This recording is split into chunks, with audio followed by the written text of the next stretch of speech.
ধন্য হলো বাংলা ইন্ডাস্ট্রি। কেন বলছি একথা জানতে ভিডিওটি সম্পূর্ণ দেখুন।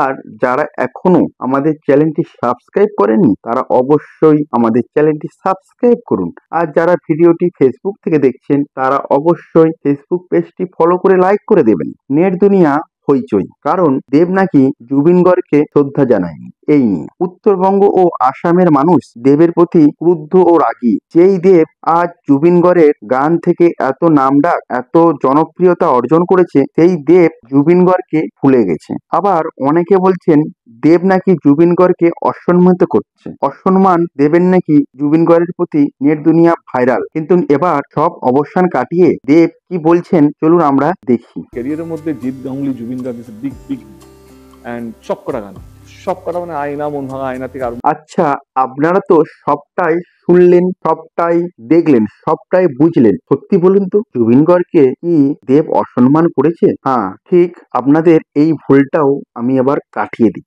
টলিগন ইন্ডাস্ট্রির সবচেয়ে বড় নায়ক, সুপারস্টার, না সুপারস্টার বলাটা ভুল হবে, শুধু সুপারস্টার নয়, দেব হলেন টলিগঞ্জের কিং অফ স্টার। দেব এবার শ্রদ্ধা জানালো জুবিন গর্গকে এবং এও বললেন যে কেন জুবিন গর্গের মৃত্যুর সময় দেব আসামে যেতে পারেনি, কারণ সেই সময় দেবের নতুন ছবি রঘু ডাকাত মুক্তি পায় এবং রঘু ডাকাত ছবি নিয়ে কিছু অফিসিয়াল কাজের জন্য দেব ছিলেন বিদেশে। কথাটা কানে যাওয়ার পরেও দেব বিশ্বাস করে উঠতে পারেনি যে জুবিন গর্গ সত্যি মারা গেছেন। তাই তো দেব 20 বছর উপলক্ষে নিজের অনুষ্ঠানে সর্বপ্রথম জুবিন গর্গের প্রতি শ্রদ্ধা ও নিরাপত্তা পালন করেছিল।